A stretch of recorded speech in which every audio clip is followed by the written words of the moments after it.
Hello दोस्तों, सभी को नमस्कार। आज हम अपनी जीरो टू हीरो बैच की पहली क्लास स्टार्ट करने जा रहे हैं और पहली क्लास में हम आज जो सब्जेक्ट कवर करने वाले हैं, जो चैप्टर कवर करने वाले हैं, उसका नाम है इतिहास। इतिहास का इंट्रोडक्शन हम पढ़ेंगे।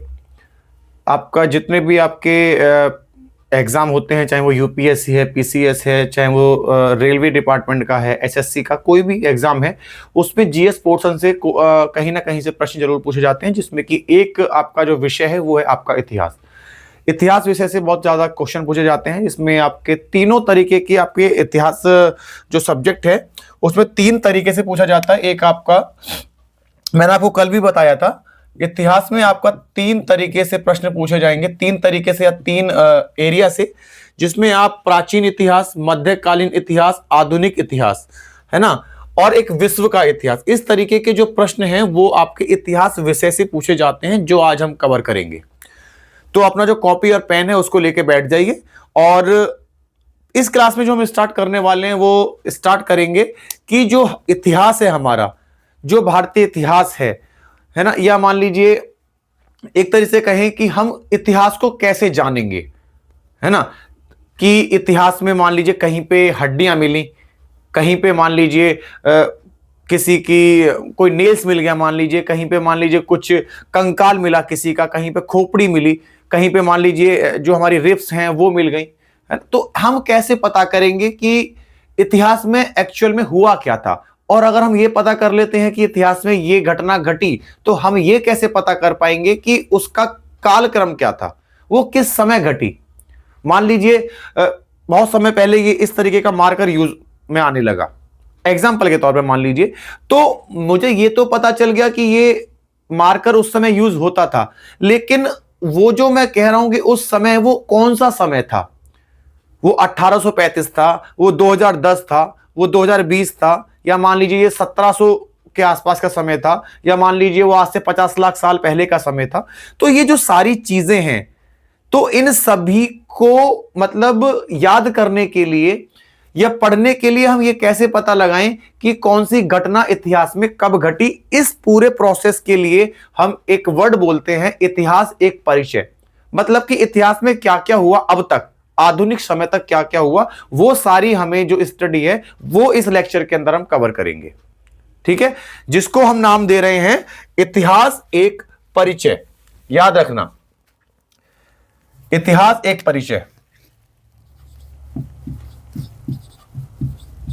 इतिहास एक परिचय। इतिहास एक परिचय ये है। तो ओवरऑल हम इतिहास देखेंगे, इसमें हम पर्टिकुलर किसी एरा की बात नहीं करेंगे कि सिर्फ हम प्राचीन टाइम को ही हम बता रहे हैं, एंशिएंट एरा को ही हम इसमें डिस्कस कर रहे हैं, या मान लीजिए हम इसमें मिडवेल एरा को ही हम कर रहे हैं डिस्कस, या जो मॉडर्न हमारा टाइम चल रहा है हम उसके तथ्य को हम यहाँ पर, उसके पॉइंट को हम यहाँ पर डिस्कस कर रहे हैं। एक परिचय का मतलब है कि इतिहास के जो जो चीजें इतिहास में अब तक हुई हैं, प्राचीन समय से लेके अब तक, उन सब का एक तरीके से इंट्रोडक्शन, कि कौन सा एरा किस समय से कब तक का एरा, मान लीजिए हम बोल रहे हैं प्राचीन एरा, तो उसका समय कब से कब तक निर्धारित होगा। ठीक है, तो ये सारी चीजें हम पढ़ेंगे, तो याद रखिएगा। चलिए हम स्टार्ट करते हैं। देखिए आप ये सब लोग जानते होंगे कि जो इतिहास है हमारा, उसको हम तीन तरीके से बांट सकते हैं। जो हमारे जो इतिहास की खोज करने वाले जो लोग रहे, ठीक है, जो खोज करता रहे, है ना, जो पुरातत्ववेत्ता रहे, उन लोगों ने क्या किया कि पूरे ऑल ओवर इतिहास को उन्होंने क्या कर दिया, तीन पार्ट में डिवाइड कर दिया। ठीक है, जिसको उन्होंने बोला प्राग ऐतिहासिक काल, जो पहले का समय था, जो सबसे पुराना समय था, प्राग ऐतिहासिक काल। उसके बाद में जो समय उन्होंने निर्धारित करा उसको उन्होंने बोल दिया आदि ऐतिहासिक काल, और जो आदि ऐतिहासिक काल के बाद का जो समय रहा उसको उन्होंने नाम दिया ऐतिहासिक काल। तो जितनी भी हम हिस्ट्री पढ़ेंगे, चाहे वो हमारी मिडवेल में है, चाहे वो हमारी एंशिएंट में है, चाहे मॉडर्न में है, वो इन्हीं तीनों नामों को, इन्हीं तीनों एरा को, इन तीनों काल को अपने दिमाग में रखते हुए चलेंगे। जो भी घटना घटी होगी वो इन तीनों में से किसी ना किसी एक काल में आ जाएगी, या तो प्राग ऐतिहासिक काल में आ जाएगी, या मान लीजिए फिर वो आ जाएगी आपकी आद ऐतिहासिक काल में, या मान लीजिए फिर वो आ जाएगी ऐतिहासिक काल में। कुछ भी होगा, चाहे हड्डी मिली है तो किस काल में आएगी, ठीक है। कहीं पे मान लीजिए मोहनजोदड़ो मिला है ना, वहां पे जो नगरीय व्यवस्था थी, अगर उसके बारे में डिस्कस करेंगे तो वो कहां पे आएगी, ठीक है। कहीं पे मान लीजिए कबीलाई जो समाज था उसका उद्भव हुआ, तो वो किस उसमें रखेंगे। तो इस तरीके की जो घटनाएं हम इतिहास में पढ़ेंगे, ठीक है। तो याद रखिएगा प्रागैतिहासिक काल में हम पढ़ेंगे इसको। पहला जो हमारा है उसको हम बोल रहे हैं, 3 पार्ट में हम डिवाइड कर दें इसको, इतिहास को, ठीक है। ये 3 पार्ट में हम डिवाइड कर देते हैं। पहला हमारा अगर हम देखें तो उसको हम बोलते हैं प्रागैतिहासिक काल।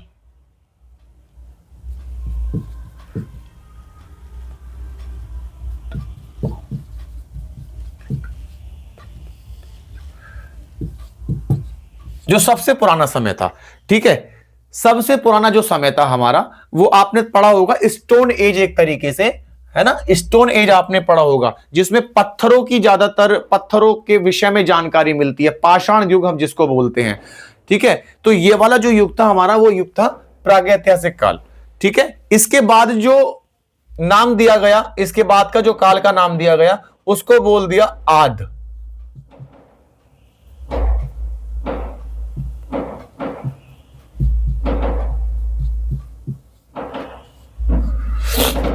ये बोल दिया गया, है ना, आद प्रागैतिहासिक काल।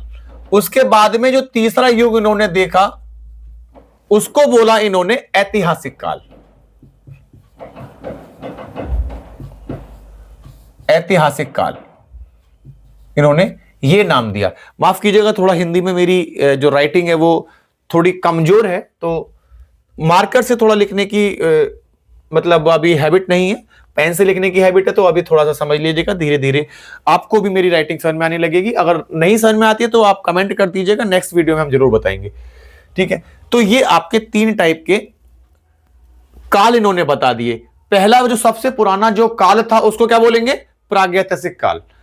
उसके बाद का जो समय था उसको क्या बोलेंगे, आद प्रागैतिहासिक काल। और तीसरा जो सबसे अंतिम जो समय हुआ उसको इन्होंने बोला ऐतिहासिक काल। तो जितनी भी घटनाएं होंगी, या तो वो इस पोर्शन में आएंगी, या वो इस काल में आएंगी, या वो इस काल में आ जाएंगी, ठीक है। जितना भी हमें देखना है सिस्टम, जो भी घटनाएं देखनी है, इन तीनों में देखनी है, ठीक है। चलिए, तो अब देखिए, अब जो हुआ हमारा जो प्रागैतिहासिक काल है, इसमें हमने 3 पार्ट में डिवाइड करा। इसको बोलते हैं एक्चुअल में स्टोन एज, पाषाण युग हम बात करते हैं, ठीक है। जिसमें पाषाण युग में भी हमारे 3 उन्होंने बोल दिए। जब हमने इसकी स्टडी करी तो हमको बहुत सारे पत्थर मिले, लेकिन पत्थरों में भी ऐसा हुआ कि पत्थर, सारे के सारे पत्थर जो पाषाण जिसको हम बोलते हैं, वो सारे पत्थर सिर्फ एक ही समय के नहीं थे। उनमें ऐसा भी था कि कुछ पत्थर हमारे अलग थे, है ना, कुछ पत्थर पुराने पत्थरों के बाद मिले, है ना, कुछ पत्थर नुकीले मिल गए, कुछ पत्थर बड़े पत्थर मिल गए। तो इसी बेस पे हमने इस काल को हमने क्या करा, 3 पार्ट में डिवाइड कर दिया, जिसको हमने बोला, पूरे को मिला के अगर हम देखें तो जिसको हमने बोला स्टोन एज। और स्टोन एज में भी हमारे क्या हुए, स्टोन एज में भी हमारे 3 टाइप के हुए, जिसको हम बोलते हैं पुरा पाषाण काल। पुरा पाषाण काल, पुरा पाषाण काल, पुराने पत्थर जिसमें मिले, ठीक है। और इसके लिए जो हमारा समय निकाला गया है वो 9000 ईसा पूर्व का समय निकाला गया है। अज्ञात एक तरीके से हम बोल सकते हैं, है ना, अज्ञात हम बोलेंगे, अज्ञात से लेके 9000 ईसा पूर्व, यह समय इन्होंने निकाल दिया, ठीक है। अज्ञात हम इसलिए बोल रहे हैं, ये ध्यान रखिएगा कि ये तो हमें पता है कि लगभग इतना समय था, लेकिन पुराना समय अगर हम जाएं, जब से पृथ्वी की उत्पत्ति हुई, है ना, उसके बाद जो जीव उत्पन्न हुए, वो सबसे पुराना पत्थर कौन सा था, इसलिए हम इसको अज्ञात कह देंगे। हम इसमें एक फिक्स कोई टाइम नहीं दे सकते, ठीक है। चलिए, अब दूसरा जो हमारा हुआ उसको हमने बोल दिया पूरा मध्य पाषाण काल। मध्य पाषाण काल, मध्य पाषाण काल, ठीक है। ये वाला जो हमारा एरा हुआ, इसका टाइमिंग रख दी इन्होंने 9000। जब ये खत्म होगा तो ये शुरू हो जाएगा, ध्यान रखिएगा, पुरा पाषाण काल जैसे ही खत्म होगा उसके बाद में मध्य पाषाण काल हमारा शुरू हो जाएगा, और इसकी टाइमिंग रख दी इन्होंने 9000 से 4000 ईसा पूर्व, ये याद रखिएगा, ठीक है, मध्य पाषाण काल। इसके बाद में हुआ फिर आपका नव पाषाण काल। क्या हुआ आपका? नव पाषाण काल, नव पाषाण काल, और इसकी टाइमिंग इन्होंने रख दी जैसे ये खत्म होगा इसके बाद में इन्होंने रख दिया 4000 से 2500 ईसा पूर्व, ये इन्होंने इसकी टाइमिंग रख दी। तो ये याद रखिएगा, प्रागैतिहासिक काल में आपके, हम इसको स्टोन एज भी बोलते हैं, याद रखिएगा, पाषाण युग भी हम इसको बोल सकते हैं, ये ध्यान रखिएगा, पाषाण युग, पाषाण युग, क्योंकि इसमें जो भी हमारे घटनाएं घटी हैं या जो भी साक्ष्य मिले हैं वो एक्चुअल में पत्थर के साक्ष्य हैं। और इन तीनों में डिफरेंस करने का एक तरीका आप ये समझ लीजिएगा, एक ट्रिक मैं बता रहा हूं आपको, कि प्रागैतिहासिक काल, आदि काल और ऐतिहासिक काल, इन तीनों के में अंतर यह है कि जिस समय लिखने की कला का डेवलपमेंट नहीं हुआ था, जिस समय लिखने की कला नहीं आई थी नॉलेज में, है ना, जिस समय व्यक्ति लिख नहीं पाता था, लिखने की कला सीखी ही नहीं थी, उससे पहले के काल को या उस समय के काल को कहते हैं प्रागैतिहासिक काल, प्राग ऐतिहासिक काल ये बोलते हैं, जिस समय लिखने की कला नहीं थी। ध्यान रखिएगा, लिखने से पहले, लिखने से पहले की, पहले का युग, युग मतलब समय, यह याद रखिएगा कि लिखने से जिस समय लिखने की जो कला थी वो उद्भव में आई या वो डेवलप हुआ, उसका उससे पहले का जो काल है उसको हम बोलेंगे कौन सा? प्राग ऐतिहासिक काल। ठीक है जी। दूसरा, ये वाला जो काल है आपका, जिसको हम आदि प्राग ऐतिहासिक काल बोलते हैं, याद रखिएगा, इसमें आपकी वो ये वाला समय तो था ही था, वो साक्ष्य भी मिले इसमें जो इसमें मिल रहे थे, लेकिन इसमें वो साक्ष्य भी मिले जिन पर लिखाई थी, लेकिन लिखाई तो थी लेकिन उन लिखाइयों को अभी तक पढ़ा नहीं गया है। जैसे आपकी सिंधु घाटी की सभ्यता हो गई, आपकी वैदिक सभ्यता हो गई, इस तरीके की कुछ सभ्यता, सिंधु घाटी की सभ्यता पढ़ी नहीं गई है अभी तक, जो वहां पे लेखन के जो हमारे साक्ष्य मिले हैं, जो एविडेंस मिले हैं उस समय के, उनको पढ़ा नहीं गया है। उसी के साथ में एक वैदिक सभ्यता भी उद्भव हुई, जिसमें कि आपका ऋग वैदिक काल है, उत्तर वैदिक काल है, इस तरीके की। तो यहां पे याद रखिएगा, मैं आपको एक छोटे उसमें राइटिंग में लिख के बता देता हूं, जिसमें कि लिखने का, लिखने से पहले का प्लस लेखन,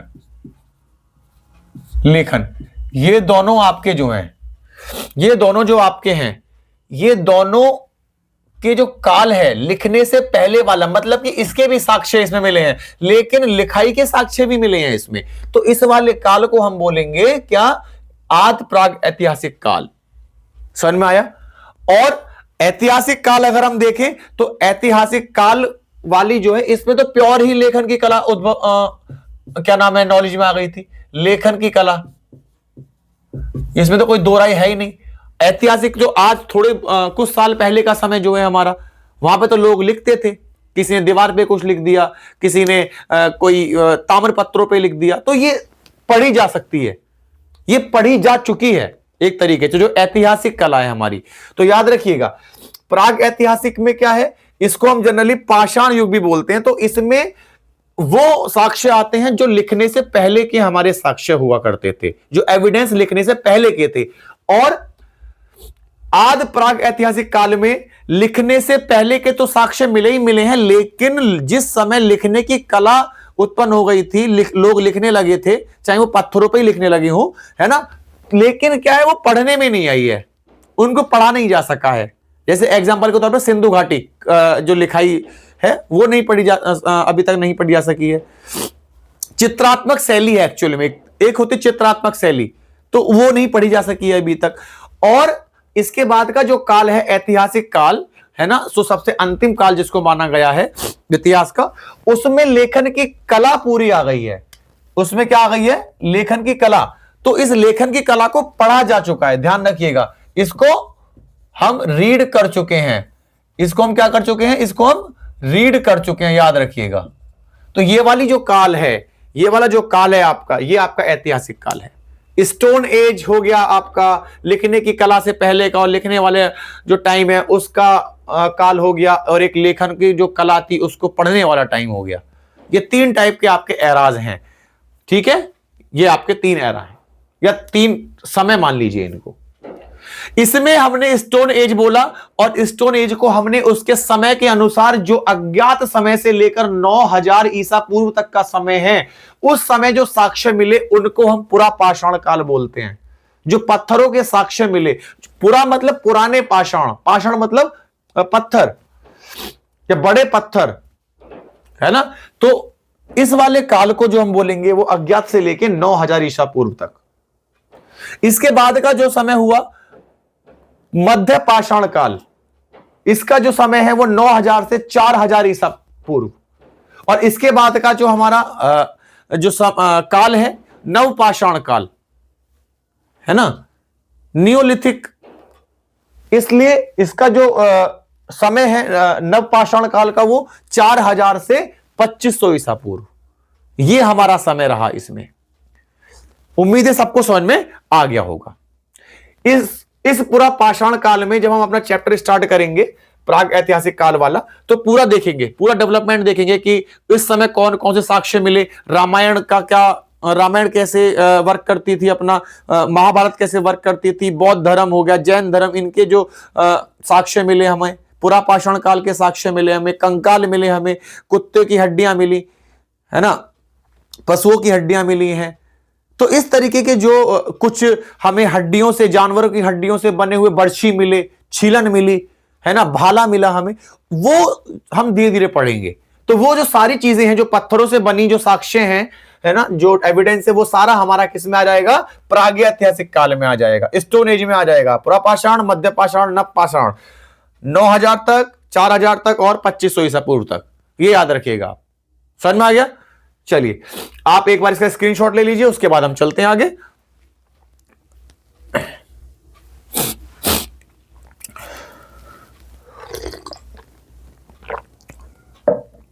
चलिए अब आते हैं हम अपना आदि प्रागैतिहासिक काल पे।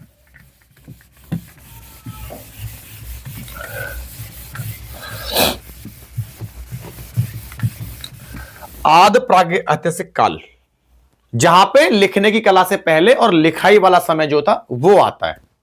तो देखिए इसमें आते हैं जी हमारे 2। सबसे पहले तो आता है आद, मैं फिर बता दे रहा हूं, आद वाला, आद प्रागैतिहासिक काल।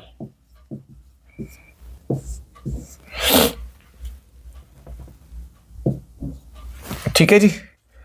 इसमें हमारे 2 तरीके के हैं जो हमारे एविडेंसेस मिलते हैं।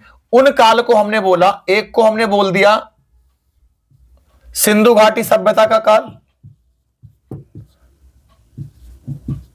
सिंधु घाटी सभ्यता, और इसको हमने बोल दिया वैदिक संस्कृति या वैदिक काल, वैदिक एरा। ठीक है।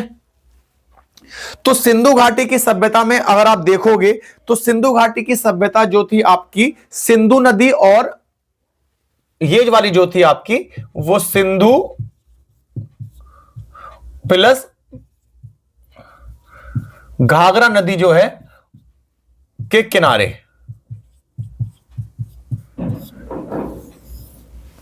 है ना। इस समय के जो लोग थे, जो इसका डेवलपमेंट हुआ सिंधु घाटी सभ्यता का, वो सिंधु नदी और घाघरा नदी जो है हमारी, घाघरा नदी जो है उसके किनारे इसका विकास हुआ। ठीक है जी। और दूसरी तरफ क्या था हमारा, ये जो पाकिस्तान का बॉर्डर है हमारा, जो वर्तमान में हमारा पाकिस्तान है और उत्तर पश्चिमी जो एरिया है हमारा, ठीक है, वर्तमान पाकिस्तान, वर्तमान पाकिस्तान और उत्तरी पश्चिमी एरिया, उत्तरी पश्चिमी एरिया या उत्तरी पश्चिमी क्षेत्र, ये 2 जो क्षेत्र हैं यहां, ये आपके सिंधु घाटी सभ्यता के क्षेत्र हैं। ठीक है भाई, तो ये आप ध्यान रखिएगा। सिंधु नदी और घाघरा नदी के किनारे इसका डेवलपमेंट होता है, और वर्तमान पाकिस्तान और आपका जो उत्तरी पश्चिमी क्षेत्र है वो वहां पे इसका डेवलपमेंट होता है जी। ठीक है, और अगर हम इसका समय देखें तो 2500 से लेके, इसका अगर हम समय देखें तो 2500 ईसा पूर्व से लेके 1500 ईसा पूर्व तक का जो समय है वो आपका सिंधु घाटी सभ्यता वाला या सिंधु घाटी सभ्यता के काल का जो समय है वो है। याद रखिएगा, ये दो चीज बड़ी इजीली याद रखिएगा परिचय में, कि सिंधु घाटी सभ्यता कैसे हुई, सिंधु नदी और घाघरा नदी के किनारे, दूसरा वर्तमान पाकिस्तान और उत्तरी पश्चिमी क्षेत्र का इसका फैलाव था। मोहनजोदड़ो, लोथल आपका या कालीबंगा, ये सारे इसके क्षेत्र जो इस समय पाए गए, जैसे मोहनजोदड़ो, कालीबंगा, लोथल, है ना, ये और भी बहुत सारे हमारे पास में। ठीक है, जैसे हड़प्पा, मोहनजोदड़ो, कालीबंगा, लोथल और उसके बाद में हड़प्पा, ये जो आपके क्षेत्र हैं ये आपके सिंधु घाटी सभ्यता से रिलेटेड हैं।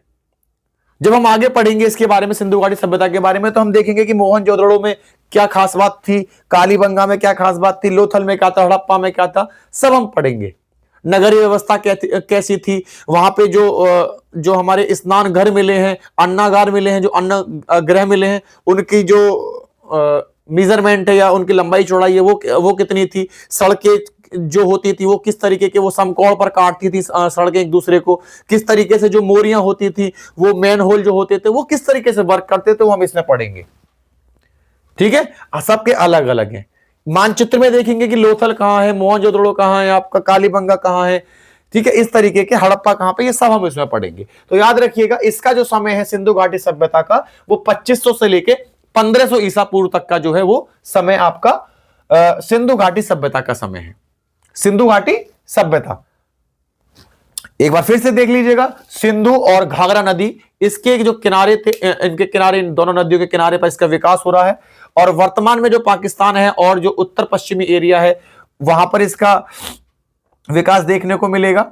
और मोहनजोदड़ो हो गया, कालीबंगा, लोथल, हड़प्पा, ये जो कुछ फेमस जगह हैं जो इस सभ्यता से रिलेटेड हैं। आगे हम इसके बारे में डीप में पढ़ेंगे। दूसरी चीज, जो वैदिक काल का जो समय था, जैसे ही ये काल खत्म हुआ, सिंधु घाटी सभ्यता 1500 में खत्म हो रहा है, तो इसका जो समय होगा वो 1500 से लेके बताया गया 600 ईसा पूर्व तक का जो समय है वो आपका क्या हुआ, वैदिक काल में हुआ जी। वैदिक काल आपने पढ़ा होगा, वैदिक संस्कृति के बारे में आपने पढ़ा होगा, वैदिक मैथ के बारे में आपने पढ़ा होगा, जैसे कि ऋग्वेदिक काल हो गया आपका, उत्तर वैदिक काल हो गया, जहां पे देवताओं को सूर्य देवता, वरुण देवता, है ना, सांड को पूजा जाता था, गाय को पूजा जाता था। इस तरीके से कृषि कृषि का उद्भव होने लगा था, कृषि मेन व्यवसाय बन गई। अगर हम देखें तो जो वैदिक एरा था, वहीं पे अगर हम देखेंगे तो वैदिक एरा में अगर हम देखें तो जो उत्तर वैदिक काल है वहां पे जो स्त्रियों की जो दशा थी, जो स्त्रियों की स्थिति थी, उसमें गिरावट आई। मतलब कि जो सिचुएशन, स्थितियों की जो स्थिति स्त्रियों की ऋग्वेदिक काल में थी वो उत्तर वैदिक काल में नहीं रही, उत्तर वैदिक काल में नहीं रही। वहां पे लेडीजों को कमजोर समझा जाने लगा, कृषि का उद्भव हो गया। ठीक है, तो इस तरीके से क्या है, ऋग्वेदिक काल में देखेंगे आपका जो इसका ही एक पार्ट है, आपका कबीला बन गया। वहां पे जो राजा होता था उसका जो क्षेत्र होता था, तो उसकी पावर होती थी वो सीमित होती थी। जैसे अगर हम कोरिलेट करें अपना जो हमारा पॉलिटिकल साइंस है, न्यायपालिका है आपकी, प्रधानमंत्री है, मुख्यमंत्री, जो ऐसे पद हैं, उन सभी पदों की गरिमाएं और उनकी जो पावर है वो सभी क्या है, सीमित हैं। ऐसा नहीं है कि न्यायपालिका कुछ भी कर सकती है, ऐसा नहीं है प्रधानमंत्री कुछ भी कर सकता है, ऐसा नहीं है राज्यपाल किसी भी चीज को अपने पास रख सकता है असीमित काल के लिए, उसको समय दिया गया। तो इसका मतलब क्या है, सीमित शक्तियां हैं सभी के पास में। तो ऐसे ही क्या है, हमारा वैदिक काल में भी कुछ चीजें राजा के पास सीमित थी, उसकी जो पावर थी, जो शक्तियां थी वो सीमित थी। कबीला बन गए, जनपद बनने लगे, स्त्रियों की दशा पहले अच्छी थी, अब नहीं अच्छी रही। अब अश्वमेध यज्ञ और ये राजस्व यज्ञ क्या नाम, अनुष्ठान होने लगे, जिससे राजा अपनी पावर शो कर सकता था। ठीक है, कृषि व्यापार का केंद्र बनने लगी। तो इन दोनों चीजों को याद रखिएगा। जो वैदिक काल में जो आपकी हैं वो आपकी दो हैं, आपकी एक आपका ऋग्वैदिक काल और एक आपका उत्तर वैदिक काल। ठीक है, ऋग्वैदिक काल और एक आपका उत्तर वैदिक काल। ऋग्वैदिक काल का समय याद रखिएगा 1500 से लेके 1000 तक का,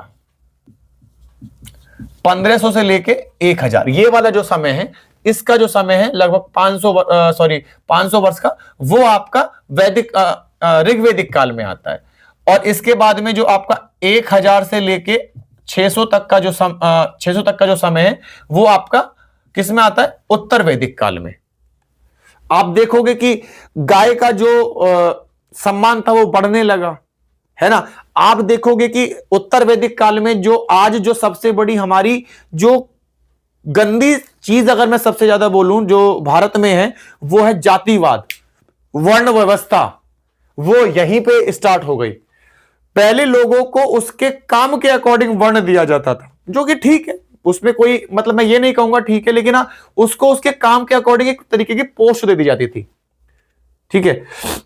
लेकिन इसमें तो जन्म जाति कर दी, 4 वर्ण आ गए, काम मतलब जन्म जाति नहीं, काम के बेस पे 4 वर्ण आ गए हमारे, ब्राह्मण, क्षत्रिय, वैश्य, शूद्र। सबसे ऊपर का जो वर्ण था वो था आपका ब्राह्मण, और सबसे नीचे का जो वर्ण था वो था शूद्र, जिसमें कि आजकल लोग फालतू की जो बातें हैं वो करते हैं, है ना, कि ब्राह्मण ब्रह्मा के मुख से पैदा हुआ और शूद्र उसके पैरों से पैदा हुआ और पेट से और मुंह से पता नहीं कानों से वैश्य क्षत्रिय पैदा हुए। सब फालतू की चीजें, सिर्फ जातिवाद को बढ़ावा देना है। वो सारा सिस्टम यहीं से पैदा हुआ, किसी भगवान ने किसी अल्लाह ने नहीं बनाया है ये सारी चीजें कि आप उसमें जन्म लेंगे, वैश्य में जन्म लेंगे, आप ब्राह्मण में जन्म लेंगे, ऐसा कुछ भी नहीं है। पहले कार्य के बेस पर इन 4 वर्णों में बांटा जाता था कि अगर कोई शास्त्रों का पाठ कर रहा है, पूजा पाठ करवा रहा है, अनुष्ठान कर रहा है, यज्ञ करवा रहा है, मंत्रों का उच्चारण करवा रहा है या कर रहा है, तो उसको ब्राह्मण की उपाधि दे दी जाती थी। ब्राह्मण वर्ग में कोई अपनी सीमा की, अपने क्षेत्र की रक्षा कर रहा है ना, बाहरी हमले जो है उससे रक्षा कर रहा है, अपने एरिया की रक्षा कर रहा है, तो उसको हम क्षत्रिय बोल देते थे। कोई कृषि है, कोई पशुपालन कर रहा है, उसको हम वैश्य बोल देते थे। जो लोगों की सेवा कर रहा था उस समय, है ना, एक तरीके से जो दासत्व का जो एक तरीके से भाव था वो जिसमें था, वो शूद्र बोल दिया गया उसके कार्य के बेस पे। लेकिन आगे चल के यही व्यवस्था जन्म व्यवस्था हो गई, और ये क्यों हो गई मुझे नहीं पता। ये सब ढकोसलेबाजी जिससे कि पूरी जातिवाद हमारे देश में फैला रहे। बस जब तक हमारे देश में जातिवाद रहेगा, ब्राह्मण महासभा, यादव महासभा, सैन महासभा, फलाना महासभा, गुजर महासभा, जब तक ये रहेंगी तब तक, और जब तक इन सारी महासभाओं को गवर्नमेंट रजिस्टर करती रहेगी तब तक इस देश से जातिवाद हटाने का सपना अपने दिमाग से निकाल दीजिए। और अगर ऐसा कोई सोच रहा है तो वो मुझे लगता है वो मूर्ख व्यक्ति है। जब गवर्नमेंट ही जातिवाद को बढ़ावा दे रही है ऐसी सभाओं को पनपा के, तो क्या फायदा ऐसी चीजों का। जातिवाद मन से हटता है। जातिवाद जिस दिन हर इंसान अपने मन से हटा लेगा उस दिन ये सब चीज अच्छी हो जाएगी भारत में।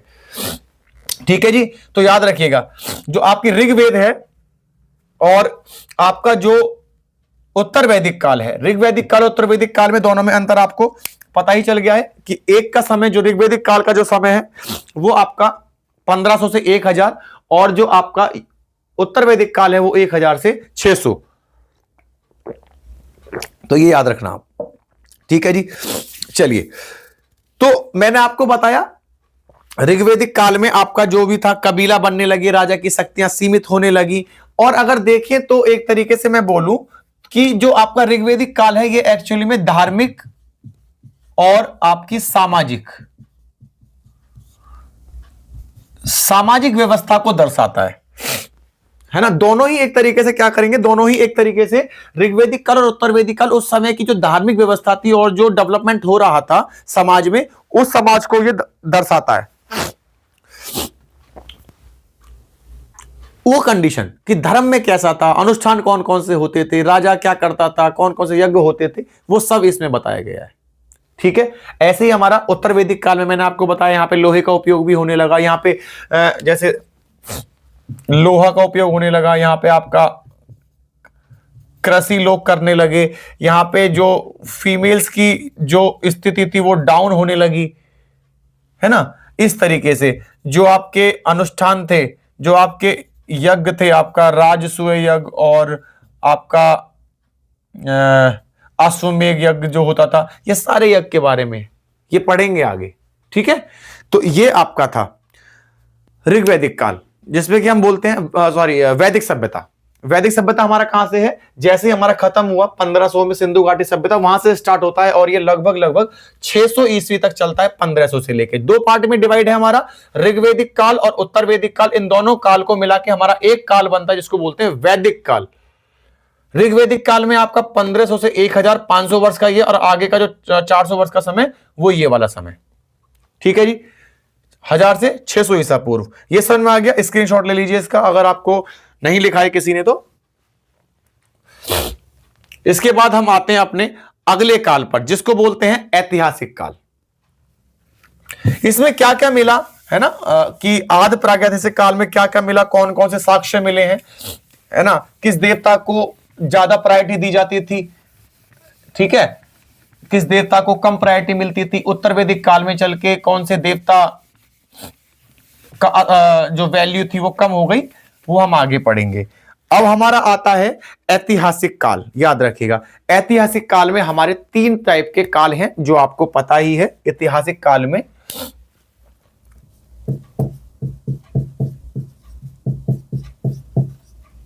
ऐतिहासिक काल, इसमें आपके अगर देखें जनरली तो आपके 3 टाइप के, हम एक तरीके से बोल सकते हैं 4 टाइप के हम काल इसमें दे देंगे, आधुनिक विश्व को अगर हम लगा ले तो, ठीक है।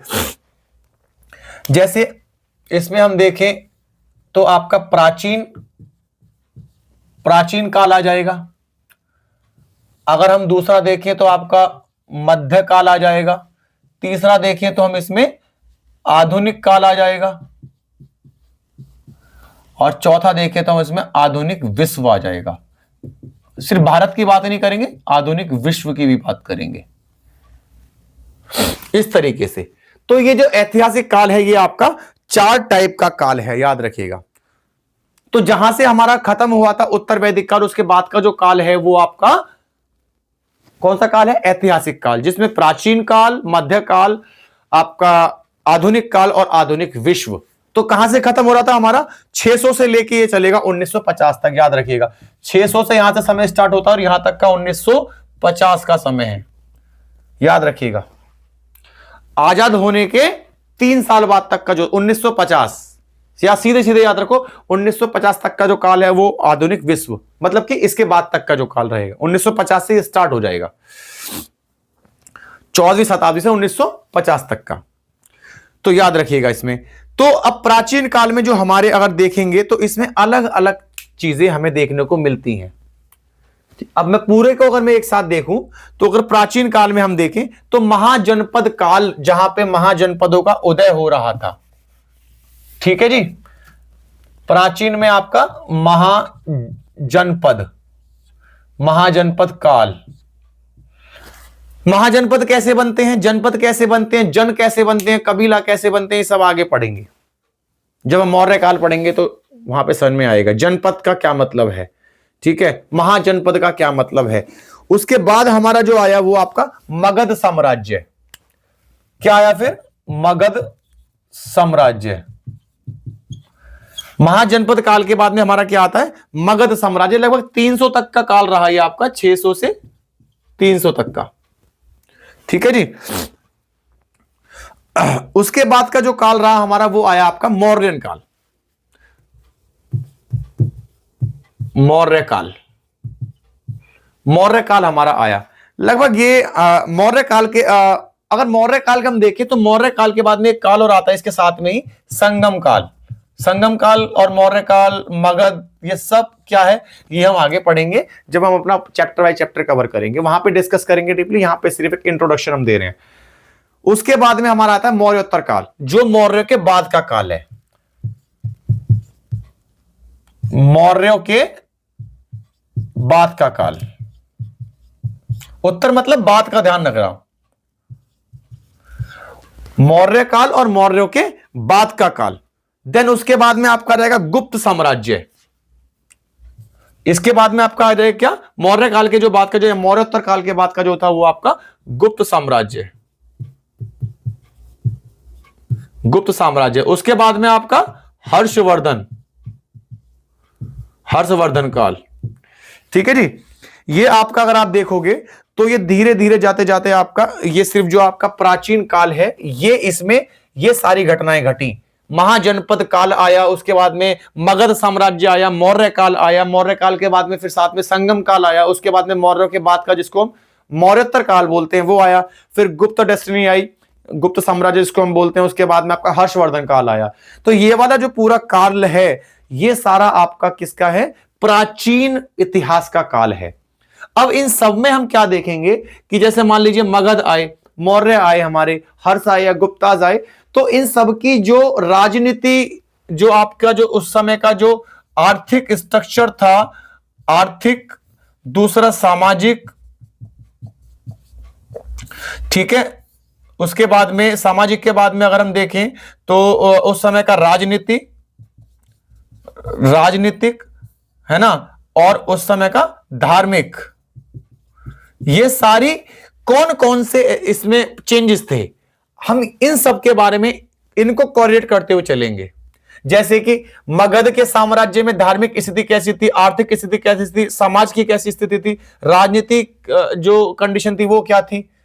ठीक है, मौर्य काल में और संगम काल में इनमें क्या बदलाव आया, मौर्य के बाद का जो काल था, मौर्योत्तर काल जो था, उस समय जो राजा आए है ना, जिन्होंने आक्रमण किया, ठीक है, तो उनके टाइम पे क्या बदलाव आया, जब गुप्ताज आए, गुप्ताज के टाइम पे इन चारों में क्या चेंजेस आए, हर्षवर्धन आया तो उसने क्या चेंजेस किए, है ना, कौन कौन से सिक्के चलाए। अभी आप ये भी देखोगे किसी राजा ने अपने सिक्कों पे अपनी मूर्ति बना दी, किसी राजा ने अपने सिक्के पर कुछ अपना ऐसा निशान बना दिया जिसको मोहर बोलते हैं, मुद्राएं बोलते हैं। तो इस तरीके की जो चेंजेस थे, जो डेवलपमेंट हुए, वो हम इसमें देखेंगे।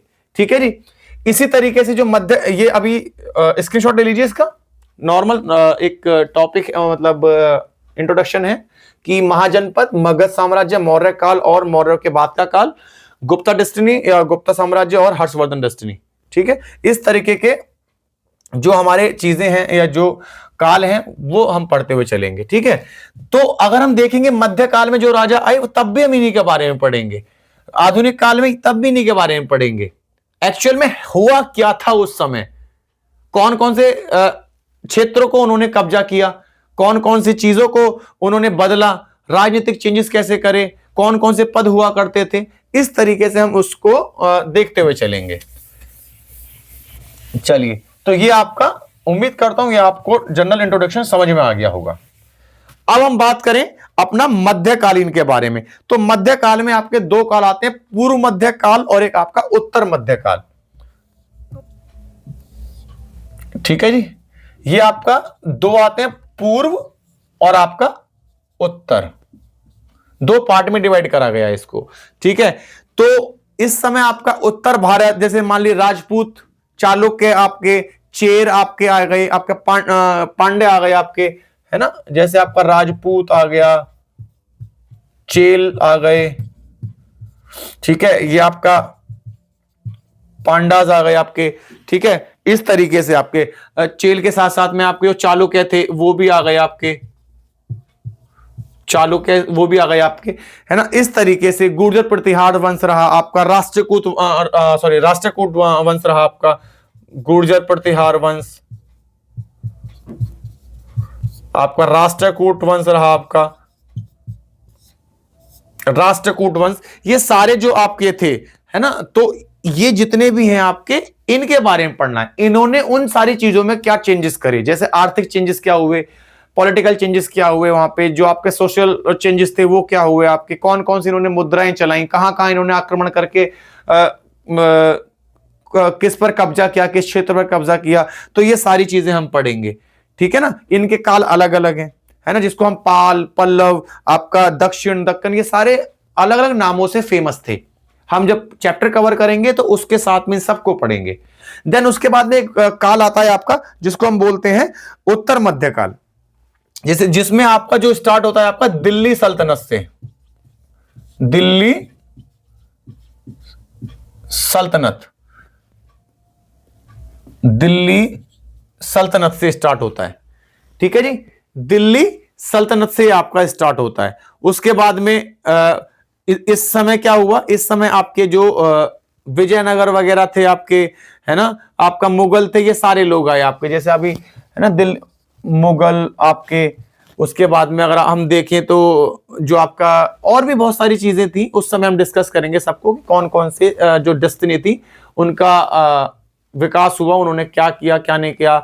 दिल्ली सल्तनत के बाद में जो लास्ट हमारा उत्तराधिकारी रहा, उसके बाद उसको किसने मारा, आर्थिक स्थिति कैसी रही, कौन कौन सी चीजें उन्होंने बनाई, है ना, जैसे कुतुब मीनार बनाई, कुतुबुद्दीन ऐबक ने बनाई उसका फिर और आगे जो स्ट्रक्चर था वो किसने बनवाया, ताजमहल, कैसे, सब चीजों के बारे में डिस्कस करेंगे। दिल्ली का जो आपका मकबरा है आपके, वो जामा मस्जिद, ये सब हम इसी इतिहास में पढ़ेंगे।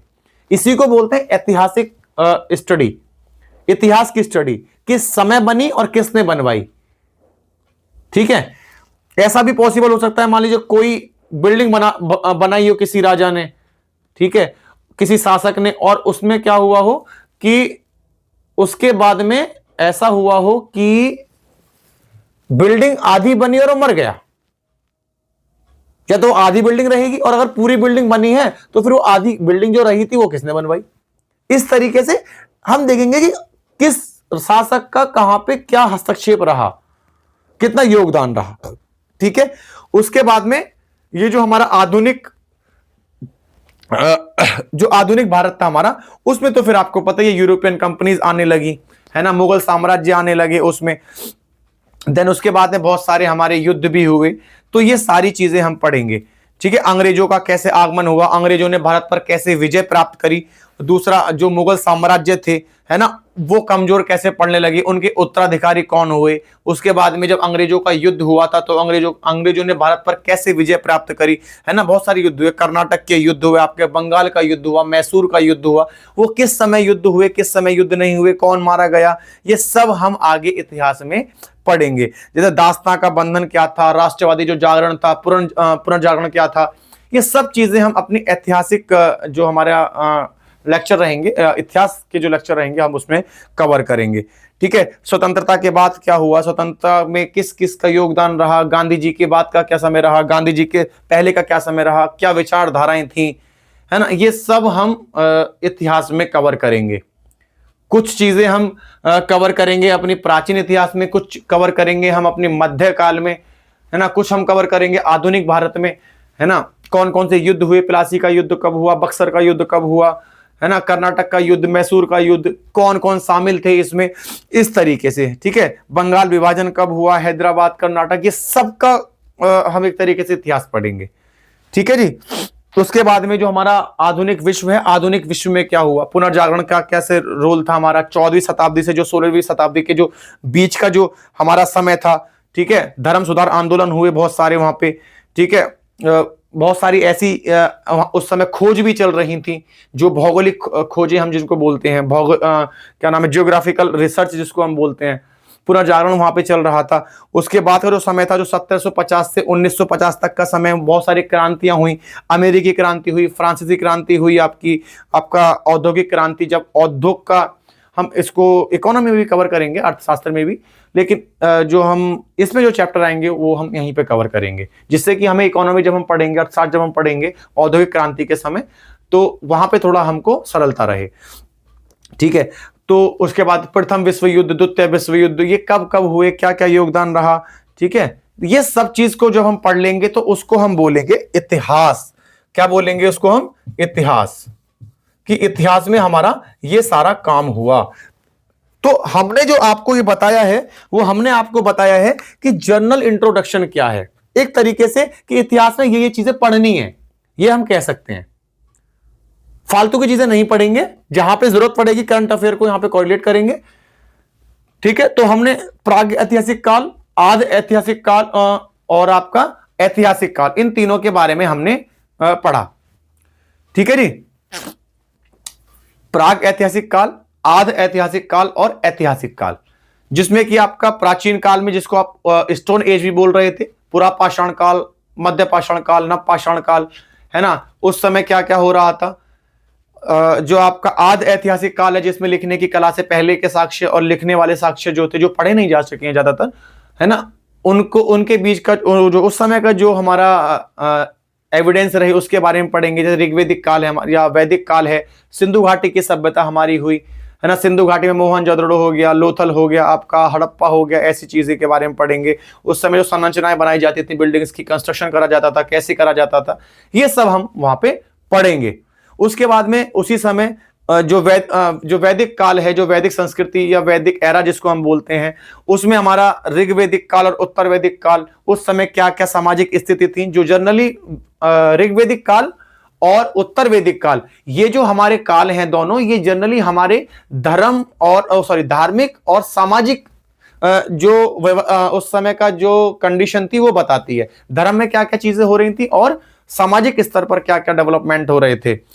कुछ चीजें ऐसी भी थी जो बेकार हो रही थी, कुछ चीजें ऐसी थी जो अच्छी हो रही थी, उस समय के हिसाब से वो अच्छी रही होंगी, है ना। तो ये सारी चीजें हमको पढ़नी है।